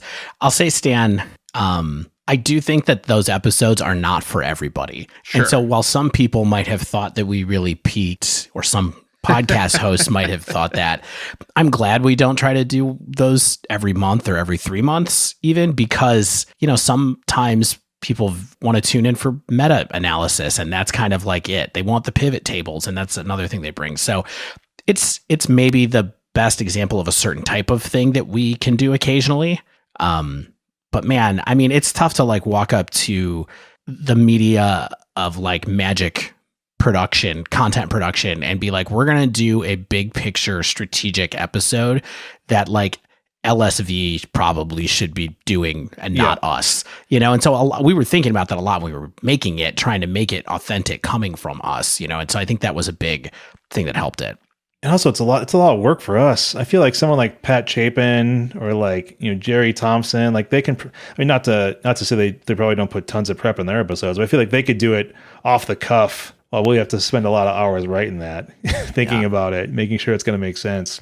All right. We talked about level up episodes. All right. What do you think is your best individual level up moment or level up sort of experience as players this year? And, Dave, I think that you got a lot going on lately, and I want to hear what you think your level up moments have been. Oh, we're going to start with me. Yeah. I mean, weirdly, I think it's been like the last 6 weeks of Magic play for me. I'm just on like a crazy run right now, and I don't know if it's like my life feels a little more settled, and so when I play, I'm actually focusing a little bit more, or what. But I have. I qualified for Arena Open Day 2. I qualified for Mana Traders Day 2. I finished that qualification today. I hit Mythic today on Arena for the first time in Constructed. Man, this guy. My win rate on Arena is 75% on the ladder. And that's bonkers. And it's over a medium stamp. It's over 2 months for me, which is about 80 games, basically 80 matches. My win rate with blue-white auras is like 83%. And today I went 13-2 through plat to mythic with blue-white auras. And this is just best of 1, correct? No, I only play best of 3 now. Oh, cool. Yeah. So it's nice to feel like I'm, playing well without access to paper play. And it's kind of mystifying by anything else, because I've definitely had some rough times over the last couple of years, but like, I feel like these decks are just kind of like talking to me, or like this is the type of deck that I get how to play. And it's kind of working, and so that's nice. And so for this year, that's kind of the best memory that I have of actual playing Magic. Yeah, that's incredible, Dave. Like your stats are pretty mind blowing, pretty awesome. I feel like you are where I was feeling earlier in the year. Like, I didn't have 80% win rate by any means, but earlier in the year, like my stats were good. Like I was playing a lot of LGS, like Pioneer and Modern, and I was preparing for the GP, and I did well at the GP, and making day 2 at GP Phoenix was, it was a really awesome feeling. Like it's, especially since my win-in was versus a much better player than myself, and it was like one of my favorite sort of matchups to navigate, which was like red aggro versus Azorius control. And I feel like I played it correctly. Like I didn't just steamroll them. I played it correctly, and I came out on the other side with the win, and that felt really awesome and was definitely like a positive tilt. And that's either kind of lame or pretty awesome that was one of the more cool experiences of Magic for me. But I can't think of anything that's like a specific moment where I got better at Magic. But earlier this year, I was just sort of like, I was playing well. Like I had a good win percentage. I was tracking my stats back when they still had Planeswalker point data on the website and stuff like that before they decommissioned that. And but recently my arena data is like 50, the same 55% player I felt like I've been for a long time. Like, and that's not even at Mythic by any means. And so I think that I don't have a specific. I learned something new, and that it made me a lot better of a Magic player. But I feel like I'm staying consistent, and I had sort of an awesome peak at the beginning of the year that unfortunately wasn't able to maintain playing Pioneer all year by any means. Stan. I'm sort of with you in that I don't know if I became a better Magic player this year per se. I think I got kind of a little bit better at picking up new decks quicker. And that's maybe where I became a better Magic player. And the place where I think that really illustrates itself is my journey with Ponza that, started earlier in the year. It started, around March or April, just as people were starting to realize how powerful Klothys was in that deck, and it was getting much more popular and becoming a real modern staple for a while. And I latched onto it, pretty early, and I don't play a lot of mid-range decks, and that's what Ponza is. But I felt powerful piloting it because it allowed me to exercise a lot of my format knowledge that I've picked up while playing Modern over the last few years, and kind of being able to assess what my opponents were on in the first couple turns. Ponza is the type of deck that really rewards that ability. And I felt that reward in a lot of games. Likewise, understanding my role in a variety of matchups. I think when you're playing mid-range, knowing when to play more reactive versus playing more proactive and aggressive is something that can be really important. And Ponza is a deck that can do both. Like it can reactively kill creatures or blow up lands, or it can proactively cast dragons and elf berserkers. Yeah, I think you're experiencing, one of the best reasons to play a format a lot. And that is like, I'm winning because I know what you're doing. Like I know what my deck's doing, and I know what your deck's doing, and I'm going to play in a way that allows me to win because of what I know and the way that I sequence things. And that is what I love, what I can do in Magic. And I feel like I don't get that often enough sometimes. And I think that's why you play Magic. I think a lot of times is to like feel like I'm winning because of what I did and the way I thought. Yeah. And I think Ponza is a little bit of a unique animal because it does unfair things and fair things sometimes in this same game. Like, yeah, that's great. That's a good aspect of it for sure. Turn 2 Blood Moon is silly. Turn 2 Chandras are just insane. But at the same time, like occasionally you have to curve out too, and you have to play a turn 2 Skoos and then a turn 3 Klothys and just try to generate a little bit of value and crawl your way to victory. And knowing how to navigate both of those scenarios, I think, is something that separates new Ponza players from players who are even more experienced and better with the deck than I am. Looking at Odin in Norway. And I don't know, I had a lot of fun with it, and I feel like if I were to make a single deck my mascot for 2020, this is the one. And I love that I have it now, and I kind of love that I know what I'm doing with it now too. All right. I want to move us along because there's so many good notes here. I don't want to miss out on any of them. Surprisingly, we're running out of time. Yeah, okay. So this is where we get to be a little bit hard on ourselves. Let's talk about our best and hopefully more content on our worst picks to click from the spoilers this year. Our predictions on cards. I'll start.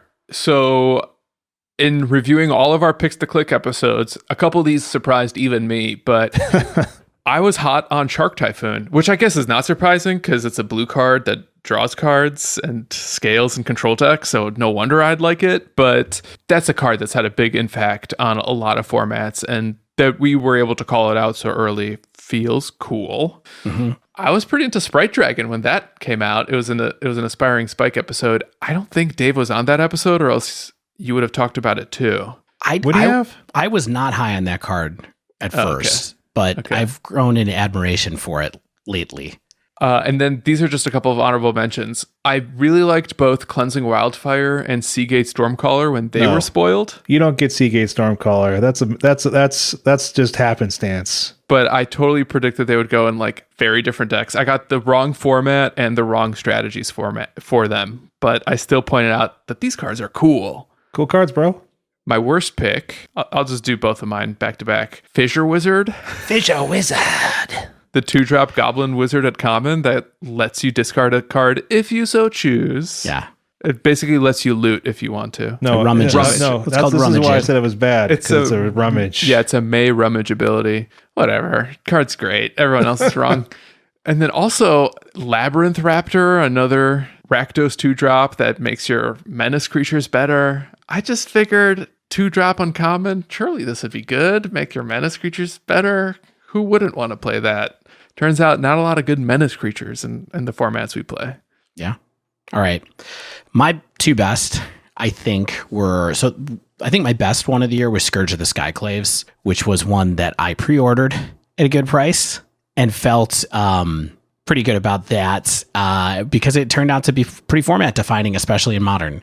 The other one that I think as far as best picks go would be my favorite card of the year, probably, which is Stormwing Entity, which I think I was reasonably excited about in the spoiler episode, and then got into it. It actually inspired me enough to try to brew my own version of Blue Red Prowess, which was kind of a weird little experiment for me for a little bit. Before, that's unusual for you. Yeah, before other people settled on much better versions of the deck than I did.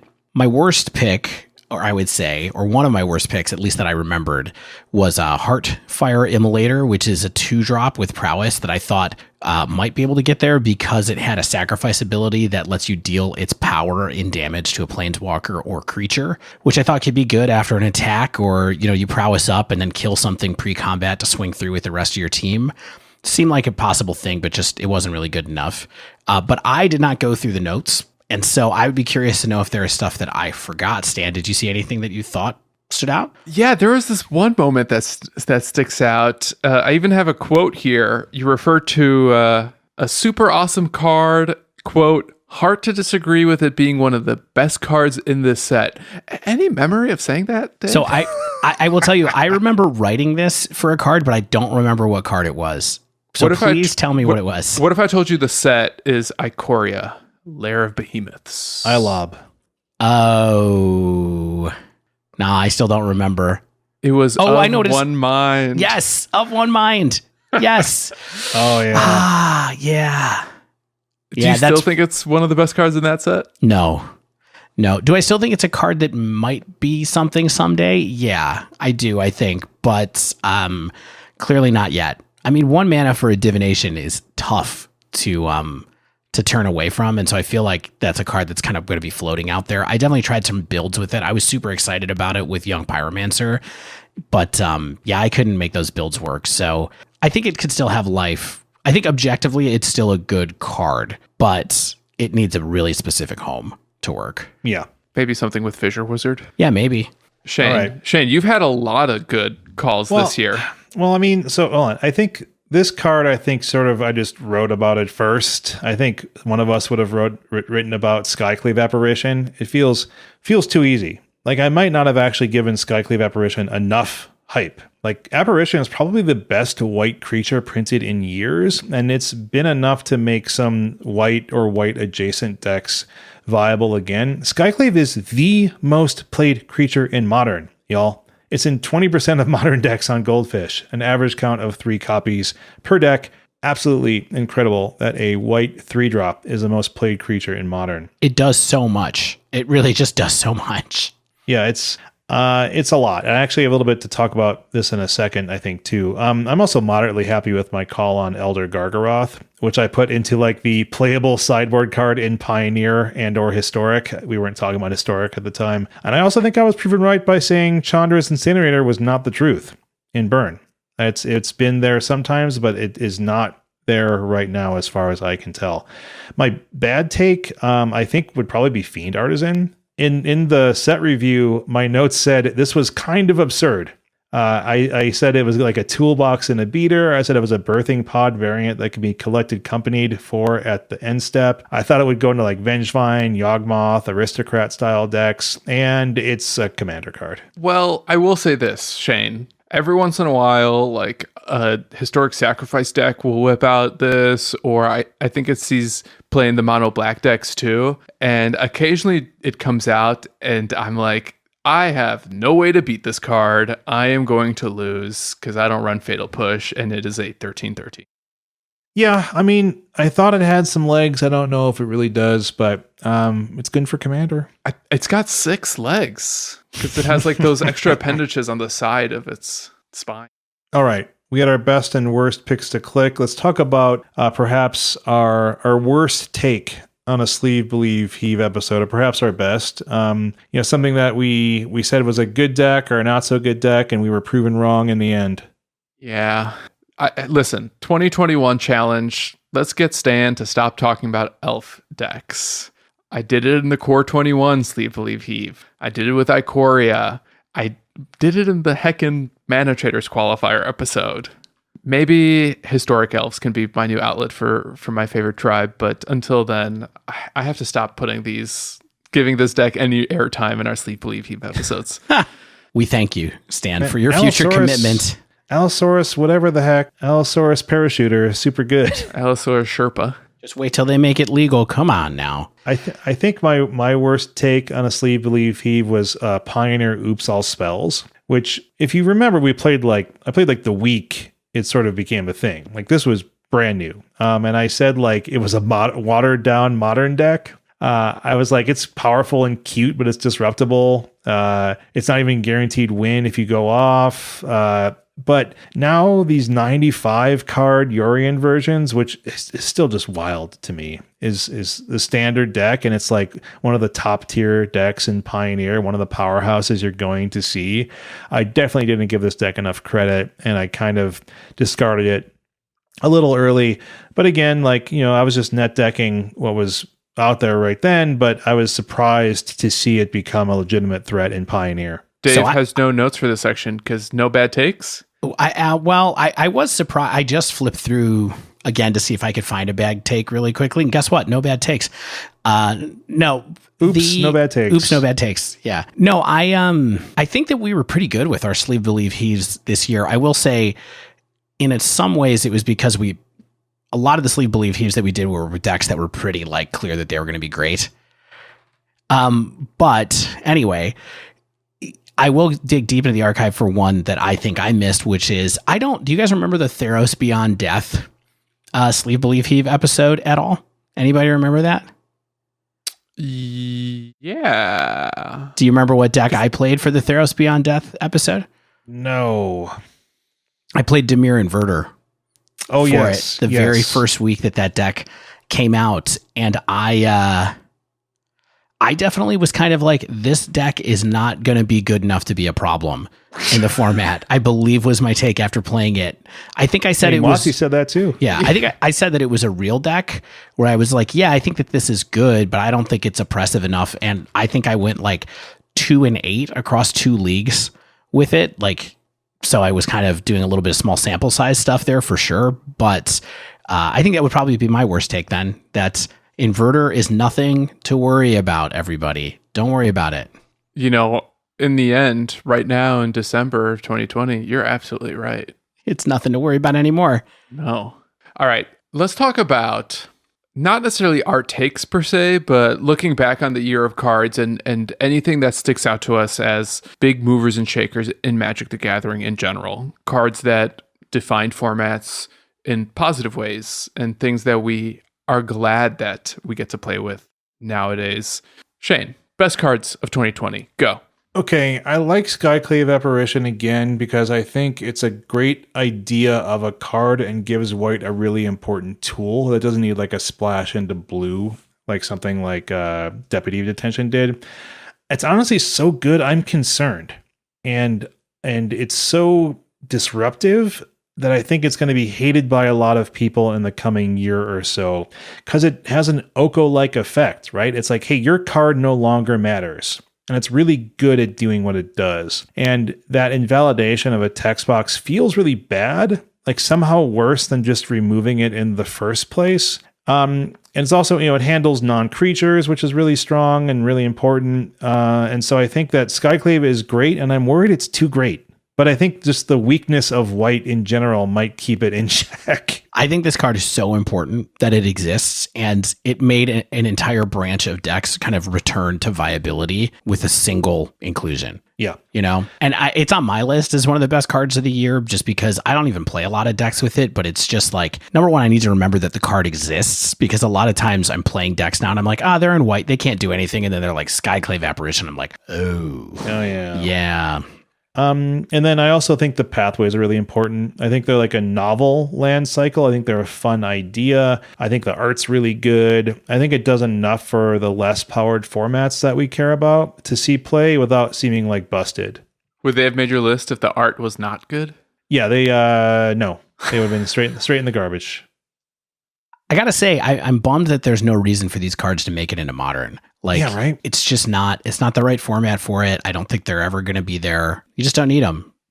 But hopefully we'll get to play them a lot in historic. Stan, favorite cards of the year? So Skyclave is on my list as well. Klothys, obviously. Oh yeah, good pick. Love her in modern. I know you've been liking her a little bit more in historic too. Oh yeah. So that's cool. The fact that she made Ponza happen, I think is amazing. Shark Typhoon, one of my favorite cards of this year. Just more reasons to play blue and hold up mana is fun. And I think we might debate this card a little bit, but it does so much. And maybe that's the theme of the cards we like, the cards that do a lot. It draws you cards. It makes bodies. Sometimes it just makes a body every turn because you hard cast the enchantment and then you play a Force of Negation and it's a free 3/3 with flying. I think it's a format, if not game defining card in blue decks. So shout out to Cleansing Wildfire as well. Yeah, that's a very cool card. I mean, you kind of covered the cards that I think are the best this year. Skyclave is on my list. Shark Typhoon is on my list. I mean, we already know what my favorite cards of the year are. I talked about Storming Entity and Scourge of the Skyclaves. I think that's a pretty big roundup of like the stuff that was the most exciting to me to play other than Of One Mind. So why don't we talk about the cards that by worst, we mean the cards we don't like, right? So here's what I have to say. Number one cards that I don't like from this year are the companions. I think ultimately, mostly because it was such a like bad design mistake, the way that they worked originally. Yeah, horrible. And I think they've gotten better. They're playable now. Though, like the rules change is mostly okay, but they're still all over the place. There's a lot of decks. We're going to be seeing Luris forever. Yorion. It is what it is. Let's see how long it takes until they move out of the format due to something else. But yeah, it's just something you have to consider. Like you have to consider Yorion. You have to consider Luris. They place pressure on certain types of games of Magic, and they're just things I don't like having to consider. Yeah. And the design has to consider them too. Yeah, and on deck building too, where you're just like, well, I'm so close to being able to play Gigantha, I should cut this one card that seems cool and interesting so I can play a 5/5 out of the sideboard. Yeah. Stanislav. Worst cards. Least favorite cards of the year. So this is not format agnostic. Okay. Uro in Pioneer and Historic. Hate it. Yeah. I don't hate it as much in modern. I think that Uro is a little easier to manage in modern than other formats, but when someone gets an Uro down in Historic, actually to stick around because they escaped it, it just feels like GG. So stupid and unfair and just way above everything else in power level except maybe Muxus. For modern, however, Dryad of the Elysian Grove. Ugh. Yeah, for real. And not because the card itself is insane, but the landscape that it's in makes it insane. Because Dryad isn't good in Pioneer. It's not good in Historic. But what it does for modern, where it just makes every land a Valakut trigger, I just think is so silly and stupid. Or every land a zombie. Well, I guess that would have been true without Dryad. But the fact But it that it lets you makes play every two land lands. exactly. It makes every land 2 zombies. Every Land a Zombie is my favorite film critique YouTube channel. Subscribe. So that's me. Shane, worst cards. Oh, I got a lot. Triomes, I think they make mana too easy. It makes good stuff piles too easy. Making these typed was a huge mistake. It seems like mean to hate on mana, but like mana is everything in a game like Magic, and mana can be too good. It can enable things we don't always want to see. I think the Triomes are a mistake. If they were just like the cons Tri-lands with cycling, like maybe that's fine, but typed, crazy. Dryad, like you said, there's no reason for this card to exist besides Commander and making Titan too good. Uro and Omnath, like the tag team of like the overpowered good stuff decks. Like I'll give Uro an honorable mention for basically invalidating other mid-range decks besides like a blue-green base. I think it's just funny. It's like a funny switch up that you gotta love it a little bit. That Jund is now Uro based. I think Shark Typhoon was a mistake. I don't think an effect like this should exist. I think it's too good at doing what it does. I think there's like it's so little issue in playing a card like this most times. It's not an auto include, like it's not an auto 4 but it's just an easy card. Heliod Suncrowned in what could have been like a cool white legendary god card. We got like this busted combo piece. It was seen a million miles away. Like you could have had Heliod on the other side of the Milky Way galaxy and people would have put these 2 cards together. The companions are just idiocy. Like even with the rule change, Yorion and Luris are ever present in too many games, and I don't get it. So yeah, there's my laundry list. Not quite of cards Shane doesn't like. All right, let's get out of this section before Shane pops a nerve in his forehead. Muxus. All right, so as we start to wrap up, just a few more headers we want to hit. Another positive note, a few more positive notes even. Our personal best MTG experiences of the year. We played a lot. We made a lot of content. We set some goals that we may or may not have reached. Let's talk about our personal highlights as Magic players for 2020. Did you do anything good this year? Okay, so GP Phoenix, and not because I day 2. GP Phoenix was because I got to travel with like Denver, citizen of the nation Spencer, who also drank horchata out of a bag. Met up with some awesome citizens in Dom and Mickey and maybe 1 or 2 people I'm forgetting about. I apologize. Hanging out with like our now semi-regular guest host in Everett, aka Aspiring Spike. It was just a lot of fun. It was also right before coronavirus stuff happened. And so it was just the last big paper experience I could have possibly had. I was really glad I went. It was a lot of fun. It reminded me of what was good about the gathering.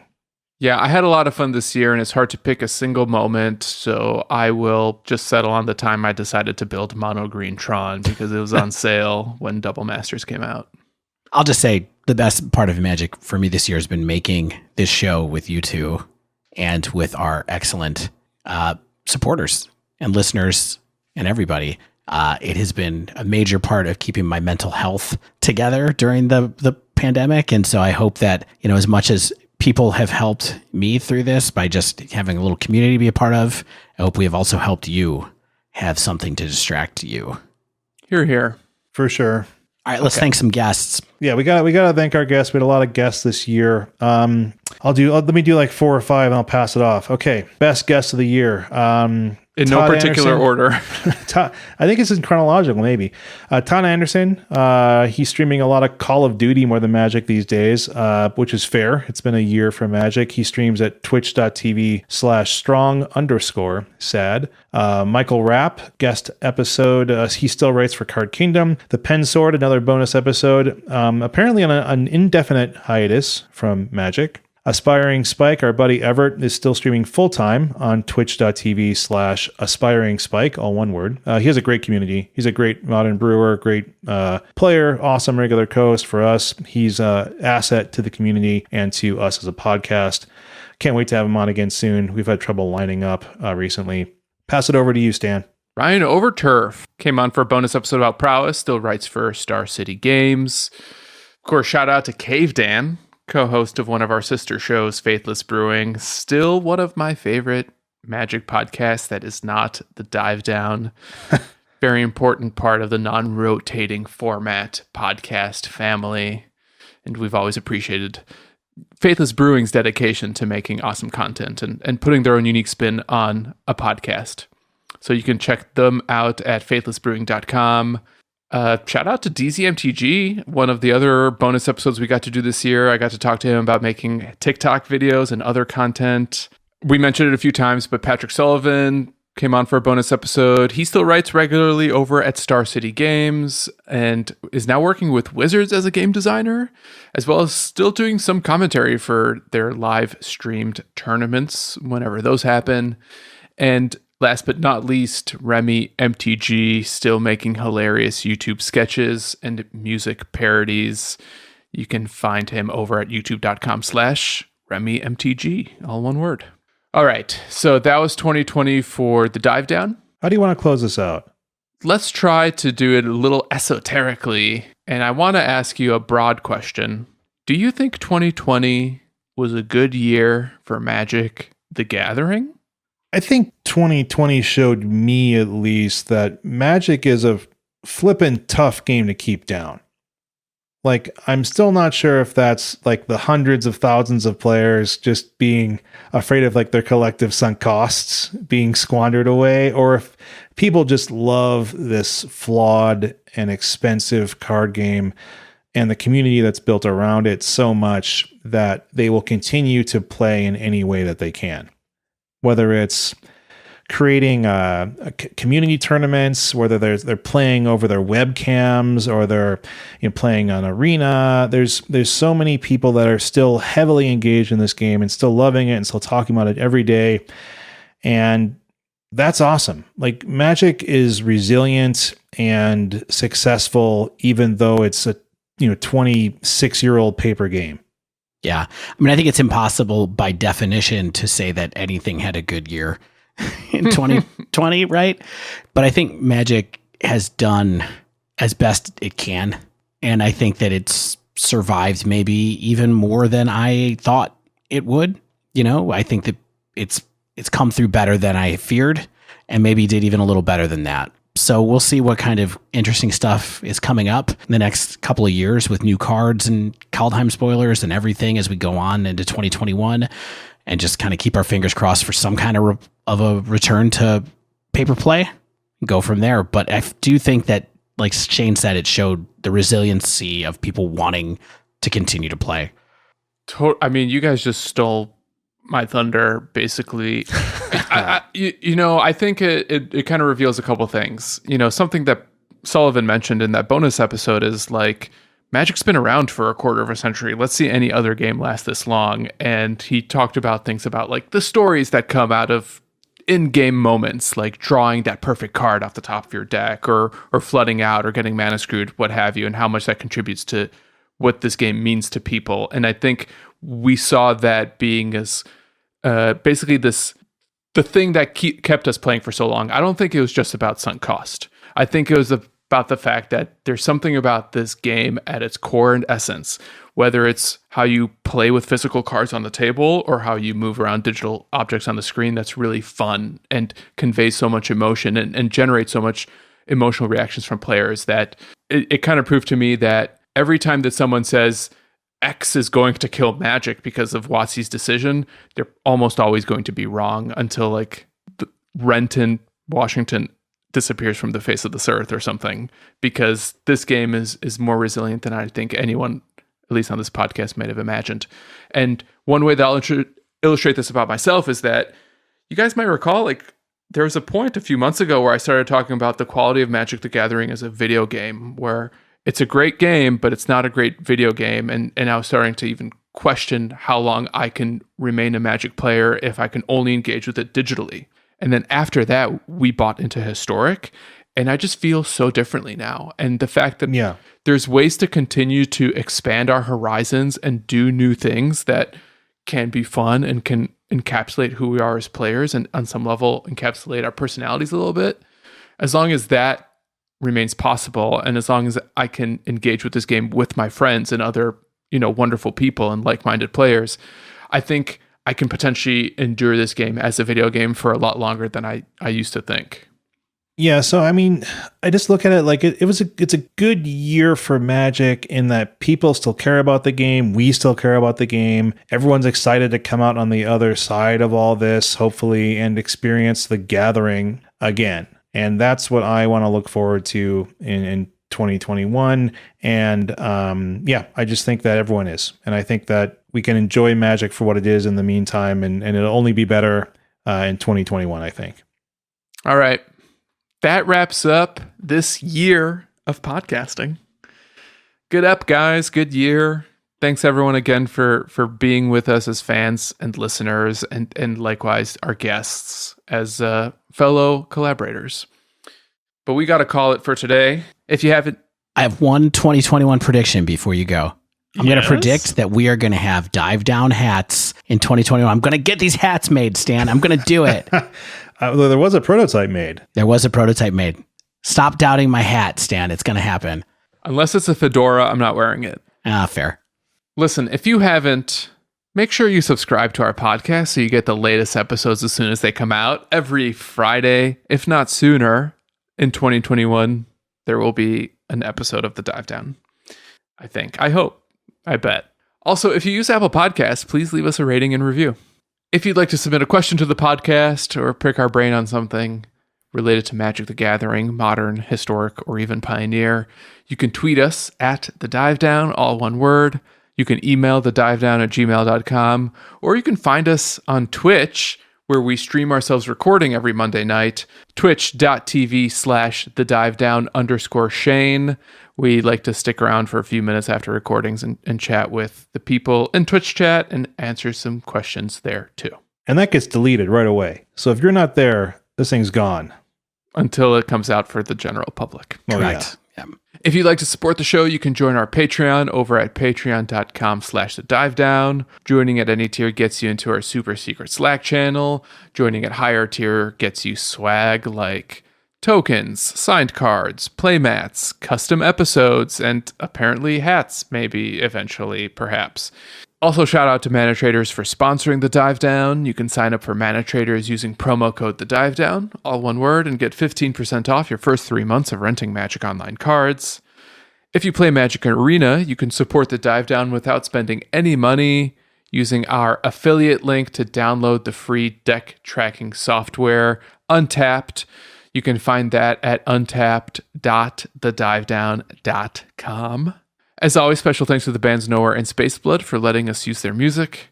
And until next week, get out there and have a Happy New Year!